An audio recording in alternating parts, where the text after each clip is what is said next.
Evening, everyone. Welcome to Counterparts. I am John Henry Soto, and as always, I'm here with George Batista. Welcome to Counterparts, and we're very excited this evening because it is a film day, and we're going to be talking about filmmaking because I love it. And George, I'm sorry, sometimes I know I go a little bit, I get too involved with our film guests, but No. I appreciate your I appreciate your patience. But we have Matt Shewchuk is going to be on the show. He's an award-winning filmmaker, and we're very excited to have him on the show. So please come on back and hang out with us. We're going to talk some film.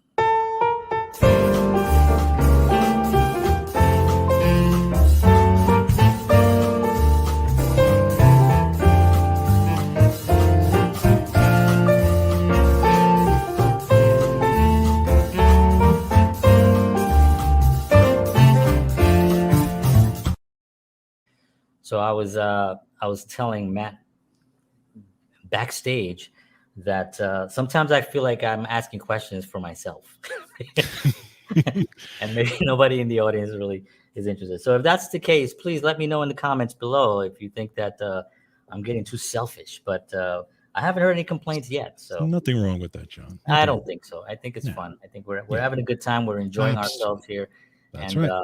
yeah. Speaking of enjoying ourselves, we have some sponsors that we really enjoy, and we want to give them some love. So please, George, take it away. Thank you very much, sir. So, the Counterpart Show is brought to you by Wellness Resources, a family owned and operated nutritional supplement company providing the highest quality clinically formulated supplements since 1985. Find out why Wellness Resources supplements are the top choice of health conscious individuals around the world. Make sure you check them out at myvitaminresource.com. And if you enter the promo code Counterparts, you will get free shipping on your order. And on top of that, they have their monthly specials, and their special for this month, which is only gonna expire in the next couple of days, is they have 25% off their daily supplements. So again, check them out at myvitaminresource.com. All right. Well, we are very excited today. We're going to be talking about film, and we have Mr. Matt Shewchuk with us. So let's talk a little bit about Matt. So Matt has over 10 years of experience in factual and scripted content as both a producer and director. A multiple award nominee, Matt has been a mainstay director on factual documentary series such as the hit Discovery Channel series Highway Through Hell and Heavy Rescue 401. He has also taken home Canadian Screen Award for Best Direction in a Documentary Series for his work on the final episode of Ice Pilots for the History Channel. On the scripted side, Matt has produced a number of projects from feature films to television series, including an original concept for Comedy Central. Matt continues to develop original IP while spearheading the scripted business development. And John, I'm sure this is going to be a fun conversation today. We're going to learn a lot from Matt. So without further ado, let's bring him on board. Ladies and gentlemen, Mr. Matt Shewchuk. All right. Oh, right on. All right. Thank you so much for being on, Matt. Appreciate it. Awesome, awesome. So obviously, we've talked a little bit already about what the show's going to be about. We love filmmaking. Documentary filmmaking is such an amazing tool, to tell stories, and not just that, but to really inspire people. I think documentaries are just incredible, especially in the recent, I don't know, 20 years. I think they've really have really gone into another level of quality, where the storytelling is where it's strong, but the stories themselves are actually also powerful. So I really love that. So thank you for being on. So the way we kind of do this is George is a little bit more of an official question guy. I kind of like to free flow a little bit, and kind of like, so I'm gonna turn. Yeah, he's organized. So I'm gonna turn it over to George, and he'll ask the first question, and then we'll just move on. Yes, I'm not as suave as John, but but yeah, again, Matt, thank you so much for coming on. And so I like to kind of take a deep dive into what was your thinking, way back when you first got into the industry, and kind of what motivated you and started you off on your journey. So tell us a little bit about the history of kind of film, and how you got into it. What were your inspirations and that type of thing? Well, I'll start by saying the first thought was, what have I done? Because when you first get in, you don't really get paid a lot of money. And I came from a pretty good paying office job. And the what have I done question it came up 2 times. First when I first started and when I got my first documentary job. But yeah, no, basically I've always loved film and television. I come from a small town in rural English-speaking Quebec up in Canada. And growing up, we didn't have many channels. We had, I think, the local Vermont channel out of Burlington that was super fuzzy, and the local Canadian channels, a couple of them. But yeah, because there wasn't that much access to TV, my dad ended up bringing home a lot of movies from the video store. He worked in Montreal, very hard working elevator mechanic, and would drive into Montreal every day, an hour and a half to go to work each way. And then when he came back at night, his thing was to unwind and watch movies after dinner. So we got kind of roped into that. And because he rented so many movies at the local video store had a little side hustle where they would copy the new movies to make extra cash, and my dad would get those new movies. So we'd get these black VHS cases with not the labels. And anyways, we would get all the new movies first. So that was cool for us because we get to see all the new movies first that came out on VHS. Yeah. Right. So that's where it kind of stemmed. And my dad had this, very unique taste in like weird movies.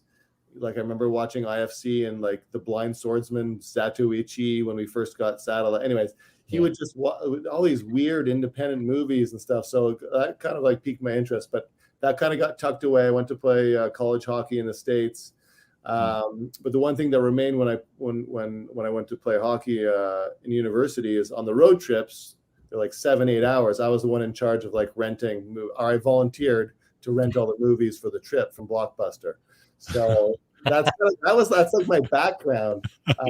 And my first production was in high school where we had the choice to do a report or do a video and a home movie based like as the report in our religion class. And anyways, I dressed up as Jesus and this whole thing. Anyways, so I had a very limited experience in that. I always loved TV shows and movies, but never really had access because I came from a small town and never even thought of going to film school. It was always like, okay, go to university at least, play hockey, get your finance degree or business degree, and start, go work at a bank. But I ended up finishing my college hockey career, moving back to Montreal, and through a friend ended up taking an acting class where I met a bunch of like-minded, actors and filmmakers. And I had a regular job at the time, and everyone in the class were like waiters and waitresses and bartenders. And they saw that I had a fancy company car that I was lucky to have at the time, and thought it was made of money, but I wasn't. I just had a nice car. Like, hey, do you want to make a short film with us? Yeah, you're the producer. Yeah, what do I get to do? Anyways, we ended up making a short film together, and it was a good experience. That really piqued my interest, and I was like, okay, I think I'd like to do this for real. But got to start at the bottom. So just fast forwarding to my first job that one of my friends from the short film got me was they needed a Canadian in LA to work as an assistant to the director on a documentary series.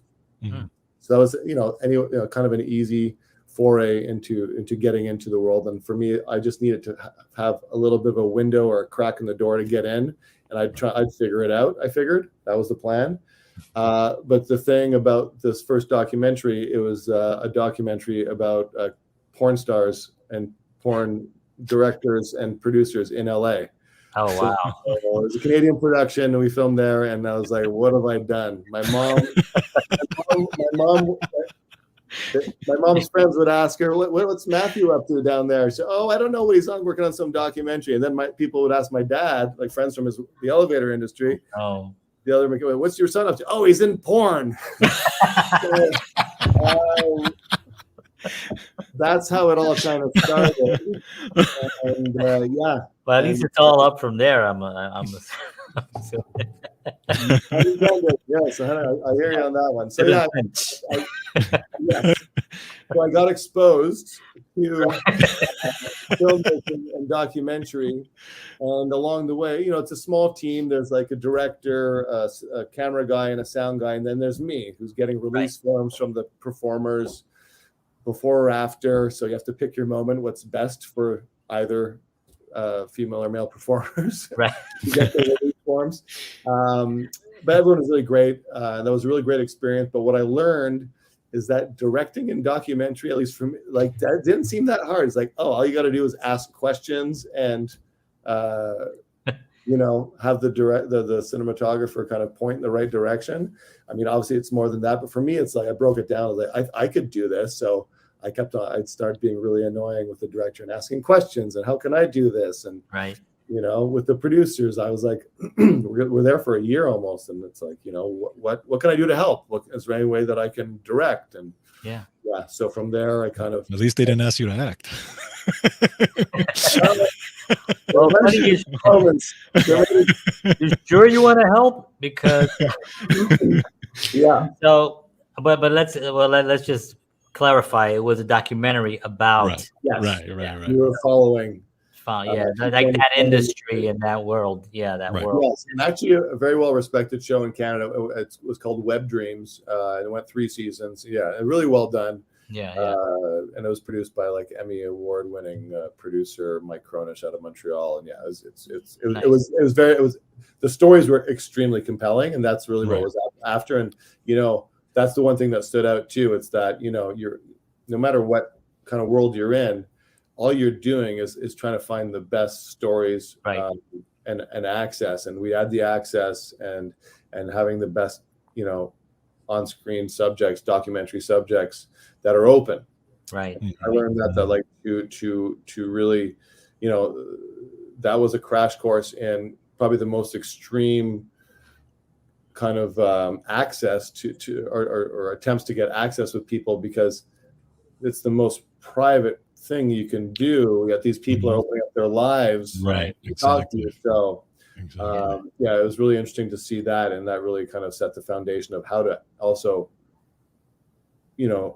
not walk on eggshells, but really be delicate with people and making sure, like, and the one thing that I learned quickly, and I really like people and I like learning about people, and I really feel it's a privilege to be on set no matter where it is, because it's like a backstage pass. I'm lucky and privileged to be able to see all these different worlds, right? So it was interesting to I got to see really how to behave on a documentary set, because you really got to be a certain sure, to be careful around those situations, right? So I mean, it's definitely different because it's not it's real. I mean, we're dealing with real emotional situations and people's lives and they're actually opening up, and so as a director you have to really be like you said, it's not really walking on eggshells, but it's just really compassionate. Very compassionate. You got to be a human being, and you got to listen, and you got to listen, absolutely. and you got to listen, and you can ask some questions once in a while. And I like what you said about the privilege of being there, because I think there's a lot in the industry that they lose sight of the fact that, man, this is like a privilege. If you have a camera and you have a compelling story, and you have people that are involved, and it's really something that a group is putting together, that's a real blessing to be part of. And I think it gets lost sometimes with in the industry. You'll be on set somewhere and somebody, they'll be like, oh, how much more? Oh yeah, and you'll get that everywhere. But just the fact that that you said that, it just shows a lot about what good of a director are you in documentary, because it shows that you care and you want to be there. I wanted to ask you a question about compelling stories.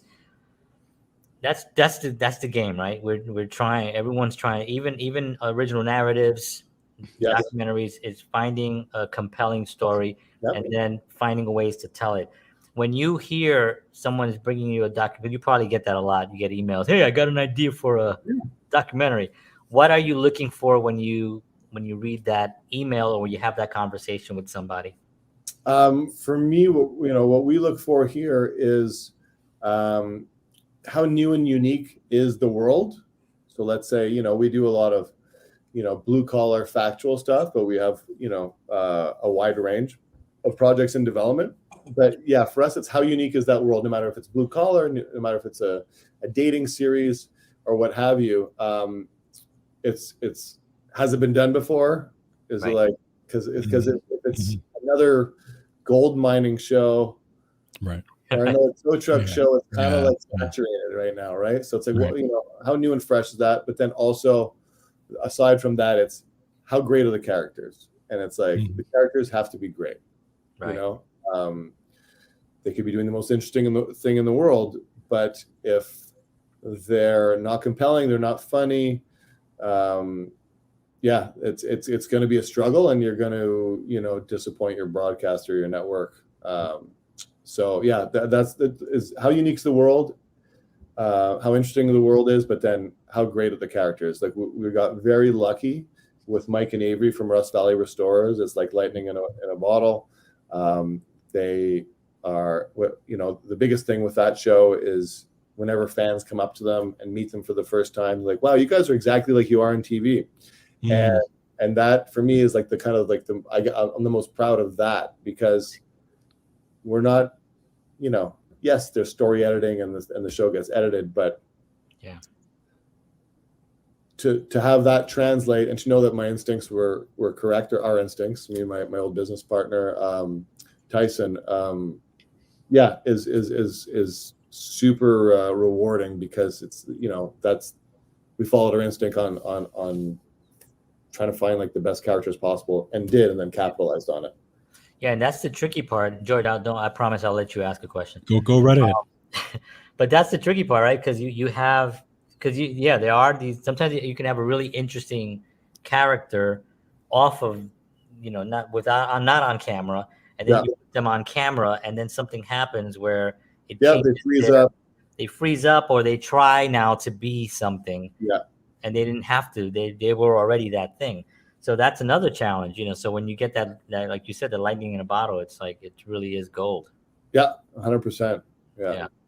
Okay, George. It's interesting you say that, because I always wondered when I've watched some of those shows, like, is this person actually like that? You have this idea of like, are they really like just putting on this complete facade, or are they actually like that, or how is it a give and take? So that was one of the things I've always wondered about that. Now, when you're doing stuff like that, whether it's just a regular film or a documentary or whatever, how much input are you getting from the actors or the performers themselves versus what you're giving them?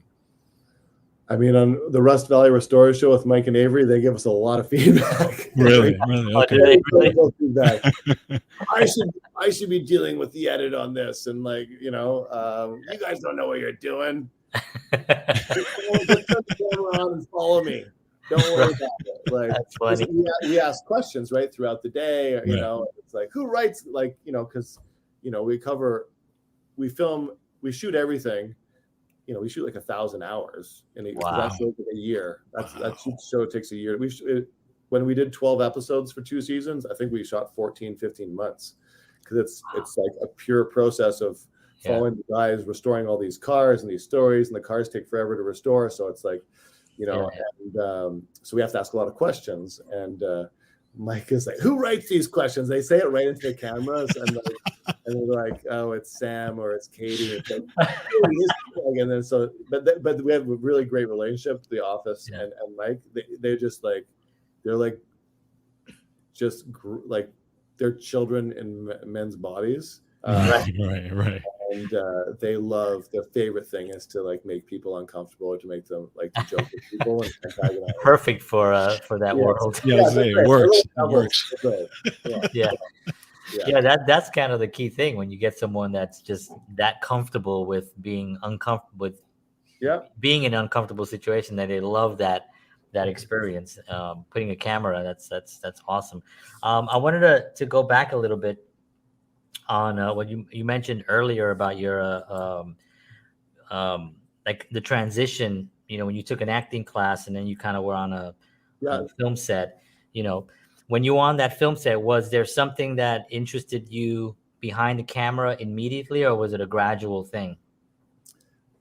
I mean, to be honest, I originally I was like, I wanted to be an actor. Like for like a few years, I wanted to be an actor. I was like, if I can't be a pro hockey player, I gotta be that was kind of my drive. And it's a bit superficial, but then you get into it, like I did with my hockey career. And, I played college hockey, I played Division I in the States, and that was great. But when that was over, it's like, I'm not going to, you come to realization and come to terms with what you can't be. Yeah. Like, what can I be next? And what's the next stage of my life? So it's like, taking the acting classes, I did some auditions. I did like a few parts in some French TV show, like very small parts as a hockey player on the ice with a few lines. And that was fine and all. But for me, it was, once I did that short film and as a producer that I got to do a bunch of roles, it was like, oh, I love this, like all the troubleshooting and all the chaos and trying to get stuff done and like the race against the clock. And I think that was a bit of like, relates a little bit to hockey and just like the competitive nature to it, but also like, just like the rush, trying to get the job done and the rush and adrenaline, right?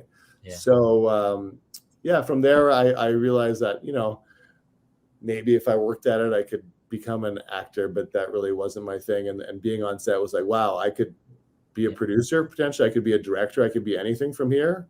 Really piqued my interest, but I found out pretty quick that you had to start at the bottom. So right. And I was a grinder in hockey, so I figured I can grind this out. So I started, as an assistant director, and in that first season on that documentary on Web Dreams, unfortunately, one of the other directors in one of the other cities, we were shooting in LA, Toronto, Chicago. One of the other directors fell ill, and one of the characters needed to go up to go do a shoot, and they're like, "Matt, you want to direct?" I'm like, yeah, of course. Because I had asked a few questions on set here and there. And I was like, yeah, no, I think I could handle it. Okay, well, you got to go direct and shoot. I'm like, well, I've never shot with a camera before. Wow. They sent me up to Chicago with a small camera to follow the character, but it really was because I had met the character before and she felt comfortable with me. So just like hanging out for the weekend, they didn't like expect anything from the weekend, the producers.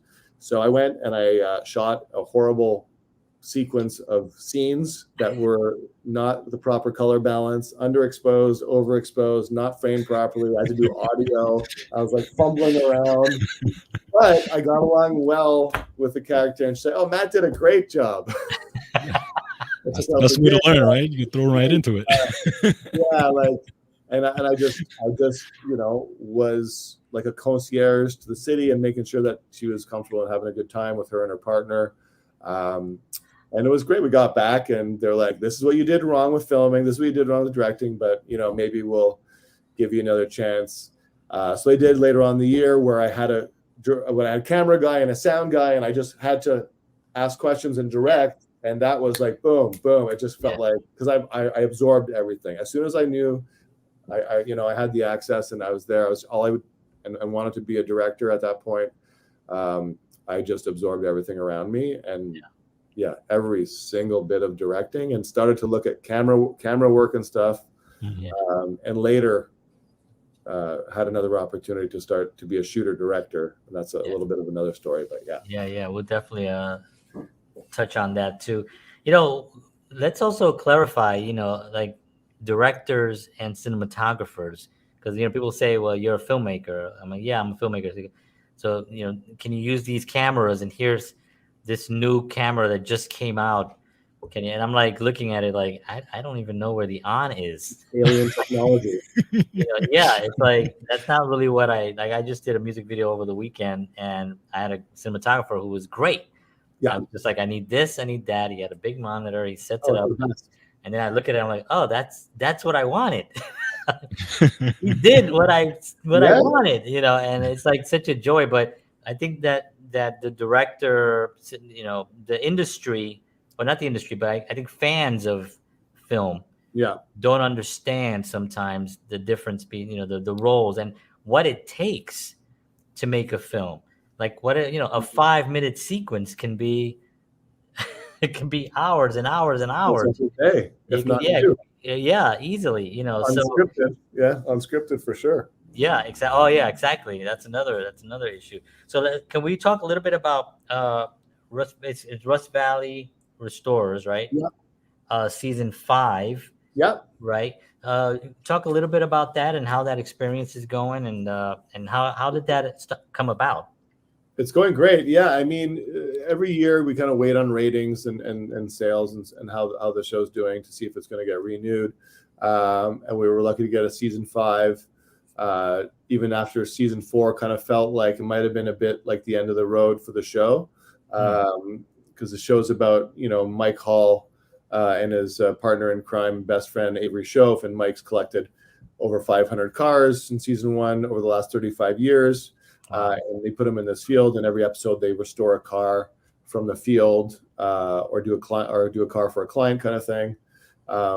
So at the end of season 4, which has been out now for a while, but a bit of a spoiler alert for anyone who might have not seen it, but Mike auctions off the rest of his cars, and we auctioned off 472 cars in a day, I think, or something like that. It's crazy, yeah.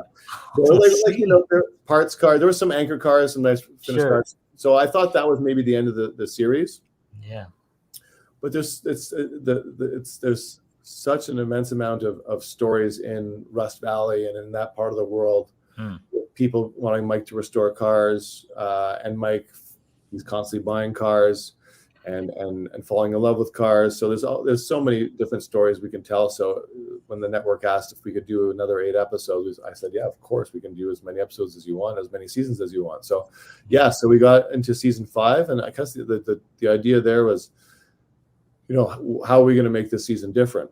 And there's a bit of like kind of planning out like what cars he's going to do, and like talking to clients to see which cars we'll have on the show and stuff like that.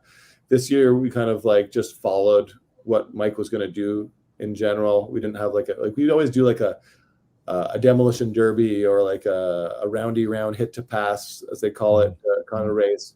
But this year it felt really, really, really organic, and followed like Mike's journey and Avery's journey, because Mike ended up buying 100 more cars over the winter with his money. And then Avery had problems with the local district because he had too many cars in his yard, which is a bit more residential. So he had to do it. So anyways, there's a lot of stories. And so, it was an easy yes for us to be like, can you do it? No, yeah, of course. Yeah. So, but yeah, no, it's an emotional season, bunch of tears, bunch of laughs, and a lot of rust being turned into fully restored cars. So yeah, no, we're pretty proud about this season. That must be really cool though, to be on the front line, seeing the car and thinking that ain't never gonna look good, and then seeing there's some pretty impressive transformations this year. I think one truck had over 1,000 hours into it. At least. Wow. At least. Oh, it's insane. Yeah, there's some pretty cool builds. Yeah, it's such an incredible world, like cars. Like I'm from New York, so I had a Metro card, and I took the subway for a minute. Started driving. When Nashville, you have to drive here, but but there's this other world. I would go to car shows, and that's another world that you just cannot.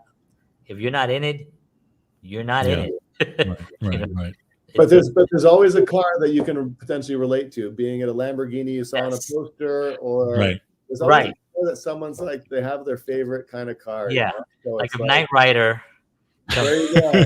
If Knight Rider comes down, I'm gonna scream like a girl. I'm gonna be like, oh my god!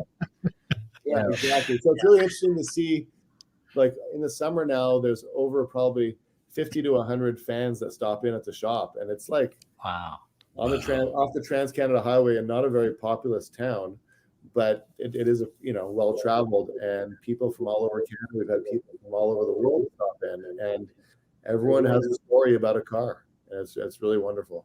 hear their stories, and even though I do put up barricades to say the shop's closed, and everyone gives me shit about it. But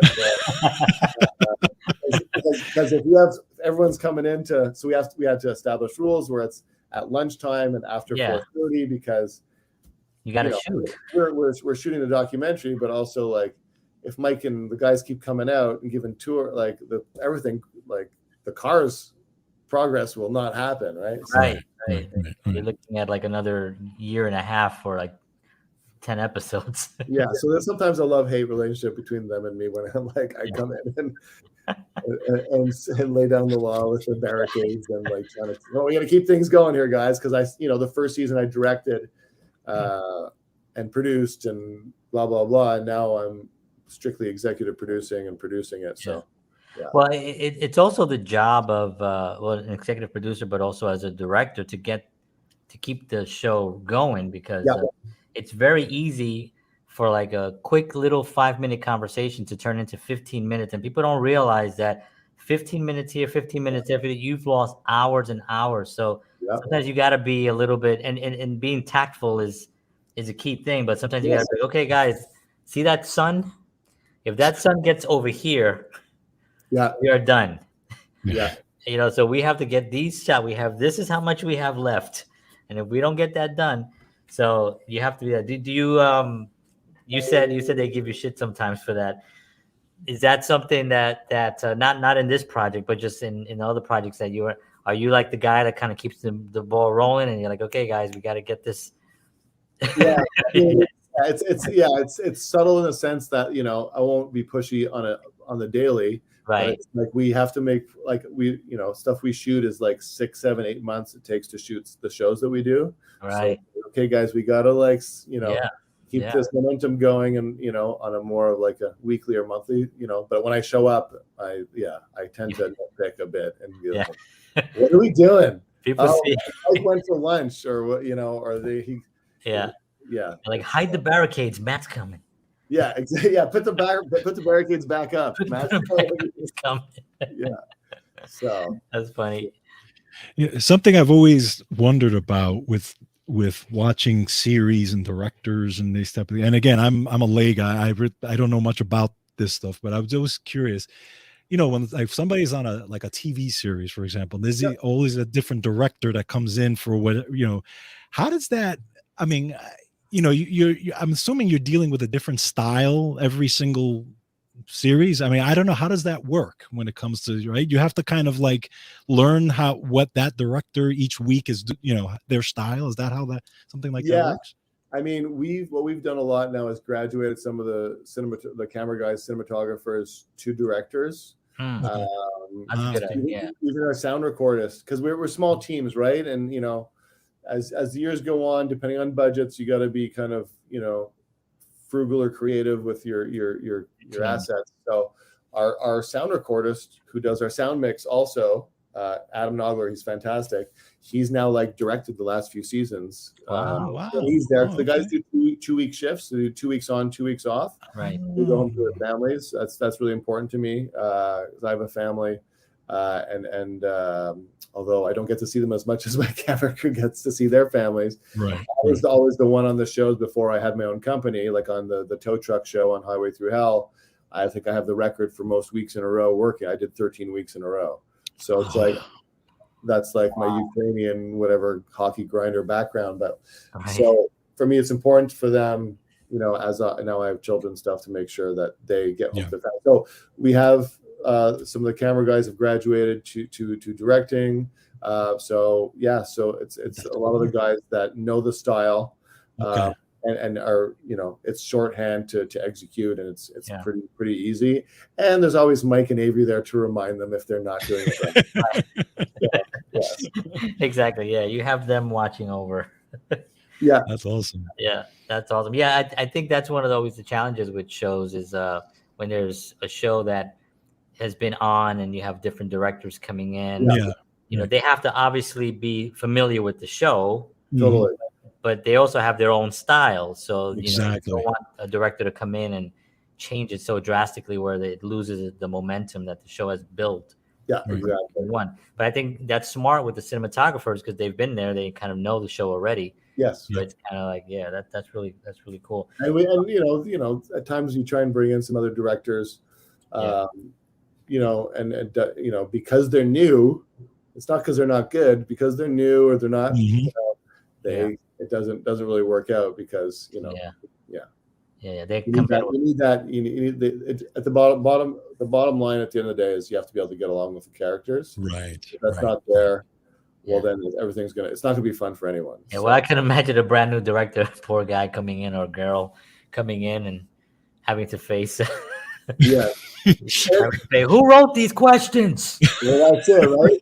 Or even just following a scene. We had a scene in season 2 where the guys were dropping off a convertible Camaro at a car show, but it was in a covered trailer on a 2-hour drive, and all the dust and dirt from the ceiling in the trailer fell onto the white upholstery. And Mike was super he was upset about it, and they had to clean it out, and they didn't have a vacuum, and his son went to the pharmacy and they bought like a crappy little vacuum, and the knob was breaking off, and it's great stuff. Yeah, great content, but and I was there, but I wasn't directing. I was just kind of supervising. And Mike is a very strong character, and he was like, "No, you can't film this." I'm like, "Mike, this is what we do. We're filming. Like this is really happening. We got to film this stuff. It's real life." And he took it out on the direct. When he used common sense with Mike, he can't argue. But there's a new director there who I'm friends with, and he's great. And he tried to diffuse it too. And you don't know what you're talking about. You're just a sycophant. I didn't know what that word was. I was like, oh my God, you're so rude. But dictionary. They can lose, they can get upset. And and you have to be able to kind of take the punches and roll with it, right? So thick skin is a big thing. Not just getting along, but that's right. Sometimes they're gonna have bad days because you're with them so much. Right. You're gonna get them when they're super happy, when they're super upset. Mike's had said some awful things to me, and I've said some awful things to him, right? Because we're friends. Also, I've known him for a long time, but that you have to. It's like living with a brother or sister. Right. I was gonna say it becomes a family, and that's part of the challenge. Yeah, but it's also part of the fun too, because now you could say those things, and you're both going to show up to work the next day. That's right. And we're going to go for dinner or go. Mike loves going to see movies, and we go. And we sit there and we go watch, whatever the latest blockbuster is, and listen to him sing along to the music, and it's super distracting and but it's we laugh because that's Mike, and it's just, but it's fun because it's we get to hang out and kind of just not have the cameras around and just be buddies. Exactly. Joe, do you have a question? Yeah, I was going to say. So you've won quite many awards there. So talk about the awards and and how it felt to win those awards.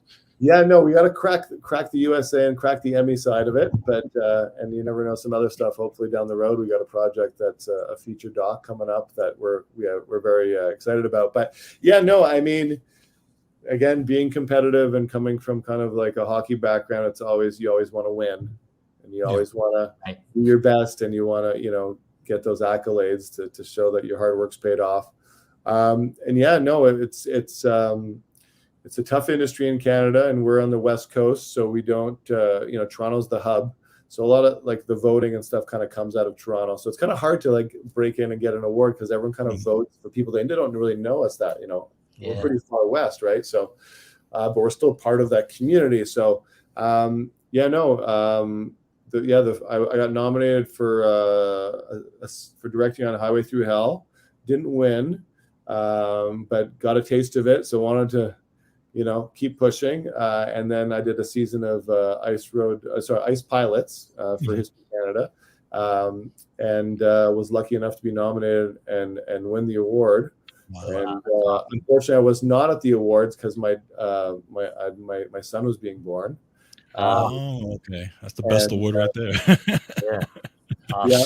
And got the news in the hospital, and it was a great feeling to have both a child born into the world and win an award. But it's we want to. For us, we always want to do our best and be the best and be competitive. So we're always kind of, making sure that we're pushing ourselves, pushing each other to deliver the best product possible and the most entertaining and fun. Like we just don't want to follow like Mike and do a process show and show I've done that and we can do that, and that's no problem. But I like the character driven documentaries because it just makes it more fun, right? And we got one shot at this, our time here, and we want to make the best of it. So for us, it's we want to put our best foot forward and push it, push in the right direction, try and win awards. I mean, people say, oh no, that's too competitive. I'm like, well,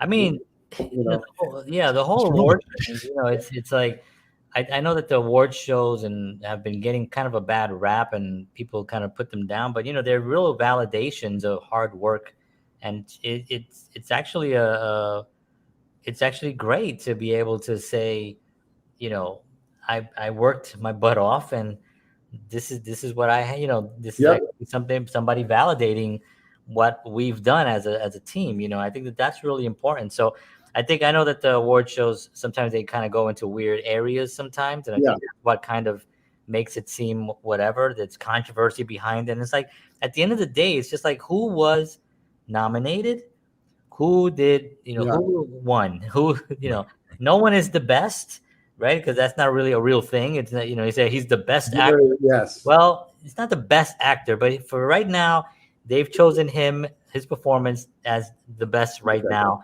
And everyone else is, so I think that awards are really great. And I think that we need to kind of go back to like when they were actually, people were saying, that's awesome, People need to be recognized for what they do. And at first I was like, every year I was like, oh, okay, I need to get a nomination, I need to win. And, once I won, it's like, okay, that's cool. That's great. And we still, submit and we push. But my favorite thing now is because like the one thing that was, as I was coming up before I had my company, was it was hard to get the production companies to submit you because it costs like a few $100 to submit, and it takes time, and you need to have people in the office to do it. My favorite thing is to get everyone into the nominations, from the editors to the camera guys, cinematography, sound, everything. So I spend a bunch of money because I was not treated a certain way, right? And so I want to make sure that, so we have, I didn't get nominated this year. The show didn't get nominated, but the story department got nominated for Rust Valley. Nice. And we did this other show called Back Road Truckers. I think we won almost every category at least in the BC awards. Right. Which is great, and it makes me really proud to see them win, and it makes me really happy to make sure that they get submitted for that. So that's a big part of our company. That's awesome. That's recognized, right? I can do as many sushi Fridays or bring smoked meat from Montreal and brisket or maple syrup from back home, but to see them get nominated is very special to me. Yeah, that's what a leader does. That's what a good leader does. Yeah, that's awesome. Absolutely. We try. I wanted to talk to you about a documentary that you had mentioned before we went on the air. Yes, of course. I want to talk. I don't want to give away what it's about. I want you to tell us a little bit about it, because I was kind of blown away by I mean, I love describing it because it kind of like it comes across at first like, oh yeah, it's kind of been done before, but it's a feature documentary, our first foray into like a feature doc. Really always wanted to make a documentary or participate in one. Lucky enough, got hooked up with a new friend of mine who's helped me on some sizzle reels and development stuff. Great director, cinematographer named Pablo Garcia. And we teamed up and we just finished principal photography. We might have some pickups left, some interviews, but basically it's a feature documentary about this 31-year-old Brazilian gentleman who's a surfer. And his quest is to surf the biggest waves on the planet. He wants to surf the biggest wave of his life in Nazaré, Portugal. And everyone's seen 100-foot wave, and the second season's coming out, and that's all cool, and they've kind of done that. But the big thing about this is he's 100% blind. So he's the only fully blind surfer to ever surf Nazare.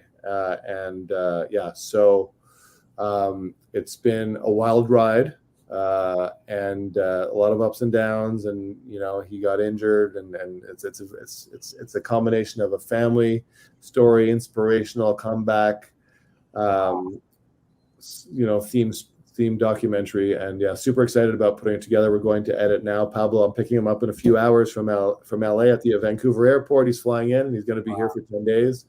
But it's basically about a blind surfer, blind from birth essentially, and surfing big waves in Nazare. It's phenomenal. That is gonna be so epic. I can't wait to see that. That's awesome. Incredible. I mean, I get nervous when I get water in my eye when I'm shopping. I start panicking, that's amazing. That's amazing. So I want to talk a little bit about your company. Yeah, sure. This production company, and I mean, the fact that the whole executive producer, directing, and then you're in the editing room, and now you take it on to actually have a company. So yeah. So you're either like really ambitious or you're just insane, or a little bit of both. I think it's a bit of both. Yeah, my wife's that's for sure. So tell us a little bit about that. Yeah. We started 5 years ago on the heels of Rust Valley getting greenlit, and got another show greenlit a couple years later called Backroad Truckers. That's in its second season on Hulu. And then, off the heels of that, we got a first look deal with Chorus Entertainment that kind of is one of the big 2 or 3 networks, conglomerates for media in Canada. So they have History Channel Canada, HGTV Canada, and Food Network Canada, stuff like that. So they're a big company. We got a first look deal, so they got all my ideas first over the last few years. So that was a big, boost and supercharge our development. So we have a lot of stuff in development, over 20 shows in various stages. A few on the cusp of green lights. This is looking at being our biggest year yet. Just continuing to work with great creatives, and work with people that have like-minded work ethics. And we've also just opened up an office in Calgary where we're doing some production service work. That's where they shoot Last of Us, that new HBO show. Oh, okay. Okay. Yeah. So we have a service office there with edit suites and equipment, and we do our own sound mix, and we do our own color stuff. So so growing out that way. But for me, it's if I don't fill my day with work, I kind of feel useless. So as you become an executive producer, we're doing development, doing this and that, and it's like, I need to fill more of my day with some other stuff. So we started this satellite office in Calgary and kind of growing out that way. But we're pausing there for now, as we got a lot of work coming in, and there's such a thing as growing too fast. And but no, it's been a wild ride, and it's kind of just the beginning still. So Yeah, and it's such a blessing to be able to wake up and do something you love. Because is it really work? I mean, yes, it is work. Like there are days, right, where you're kind of like, I'm sure you're like, on the computer answering emails and trying to get budgets and all that stuff in place. That's exactly it. That's what I did today. Yeah, exactly.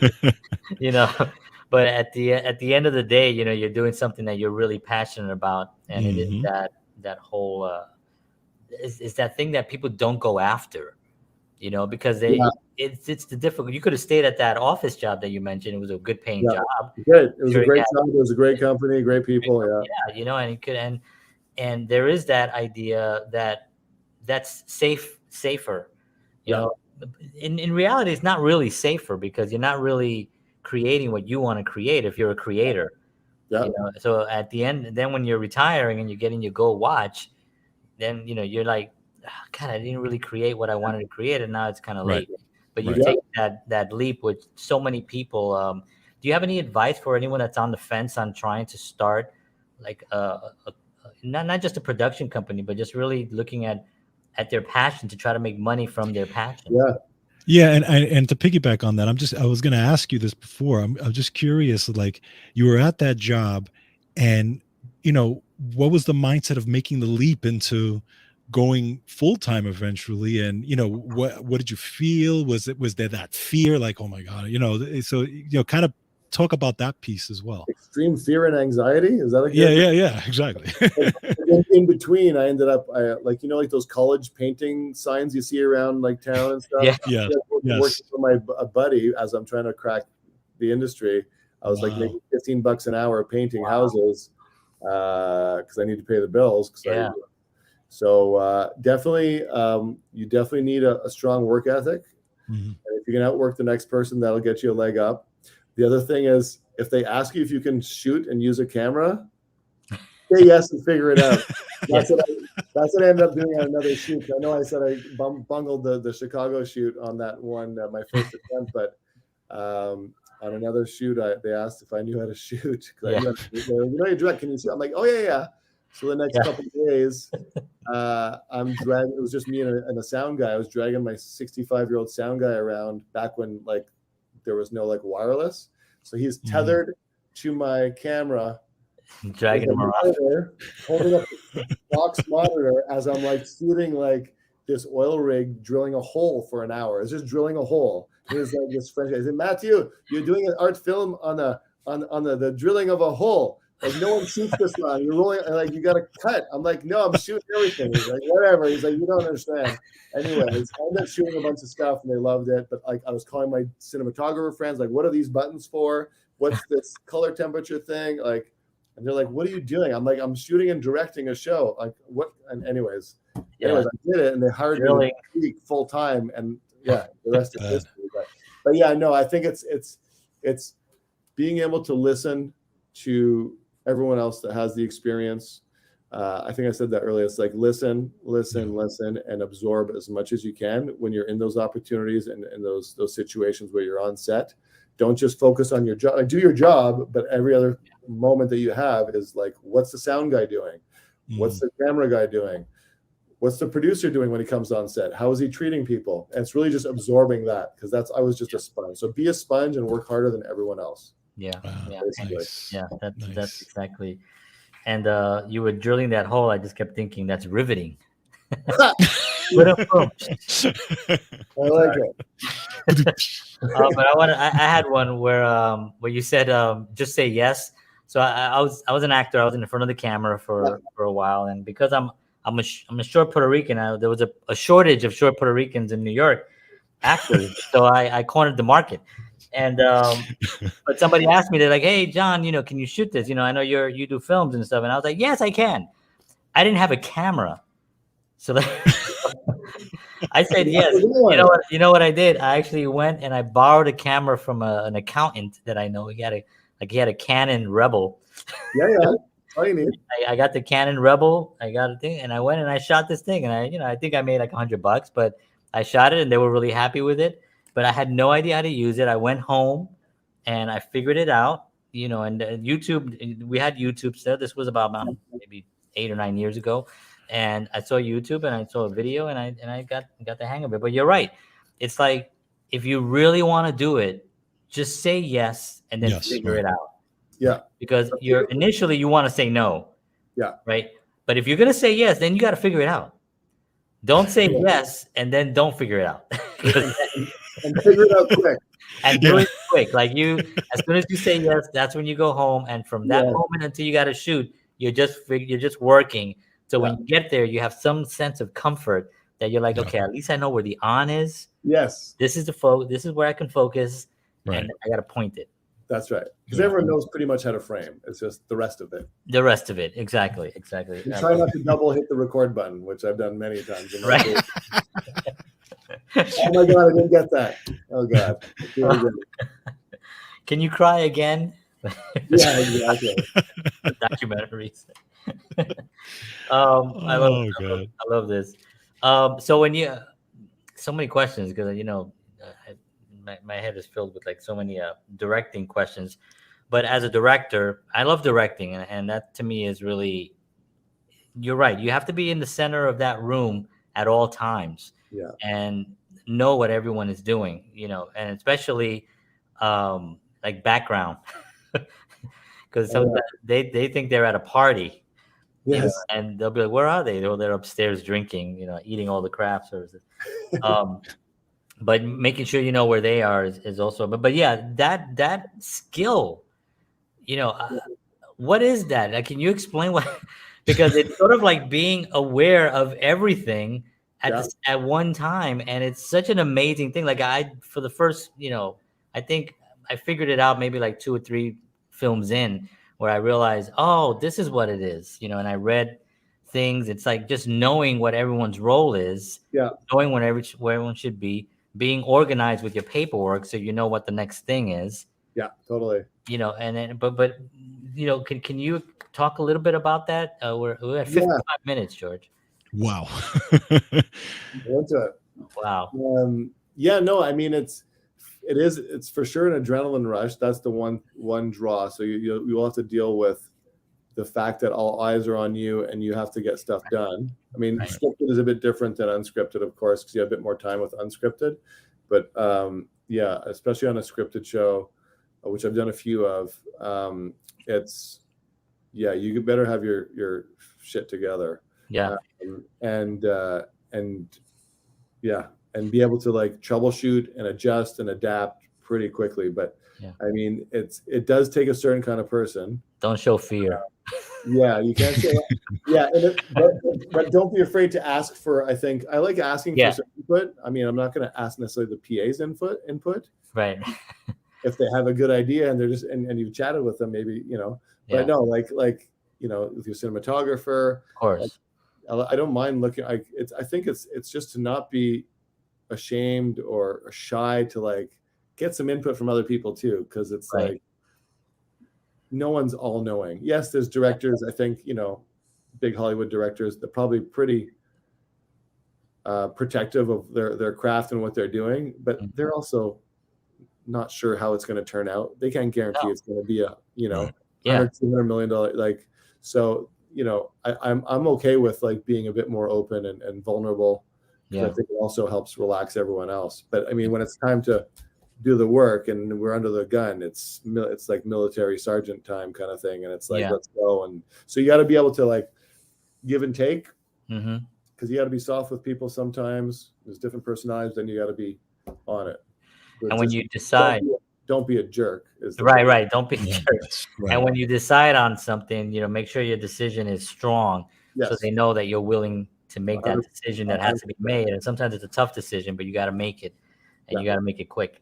But that's it is part of the rush, but at the same time, it can keep you up at night. Oh yes.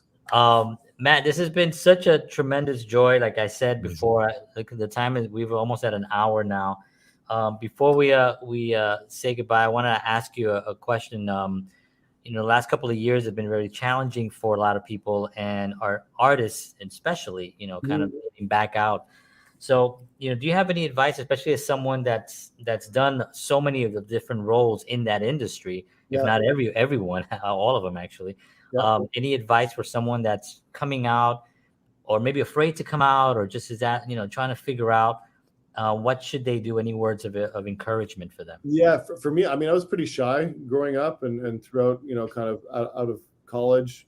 I kind of forced myself to take those acting classes to try and get out of my shell. But don't be shy to take take the first step. Always just take that first step and don't hesitate. Don't hold back. Don't second guess yourself. If you want to do it and give it a shot, it might not be for you, but at least, again, like you said before, it's like you don't want to be wearing your gold watch in 50 years and saying, I should have tried it. Right, exactly. Try it. Yes. Most people will love it, because it's kind of it's once you get into it, it's the addicting. people and the camaraderie and seeing everything executed and on screen at the end of the day is pretty darn rewarding. And it's just, don't be shy to take that first step, and because at the end of the day, everyone had to take that first step, and everyone started as a PA and didn't know what the hell they were doing. Right. Exactly. I love that. Awesome. Wow. Thank you so much. Thank you guys so much. This was really great. Oh, thank you. That was great. We'd love to have you back again. And especially, I'm going to keep an eye on this documentary. I don't know if you have a title yet, but Currently, it's untitled Blind Surfer Doc. It's been circulated as Breaking Dark, but we'll see where it kind of lands in a little bit. Okay, awesome. Yeah, we'll Great. definitely be following you. And let me just Absolutely. Is this the correct website? That's the one. All right, so Awesome. check him out there. Check out all his production. We're very, very excited for all the projects that are coming out. Matt, thank you so much for being with us tonight. Thank Have you, a sir. wonderful night, and we'll be in touch. Thank you. Appreciate it, guys. Cheers. Thank you. Awesome. Wow.